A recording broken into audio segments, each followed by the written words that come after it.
Hello everybody, today in this video I'll show you how to join a Discord's public server on mobile. So let's jump right into it. Now you can't do it from the app, you just go to your browser and then go to discord.com.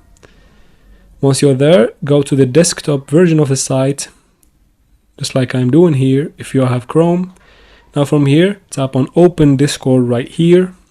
If you're logged in, it won't ask you to log in again. Now from here, just follow up with me. We go ahead and tap on this symbol right here. It will take us to the public servers.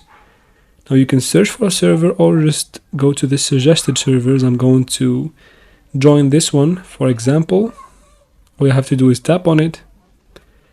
Once it's open, go ahead and tap on Join Server from down here. Now from here, it will just ask you to do a human verification. Once you do that, you will be successfully joined and can interact in that server successfully. And you can even go to your app and find the server there as well. And that's how you do it, guys. If this video was helpful, please like and comment down below. Also subscribe for future videos like this one. And thank you very much for watching.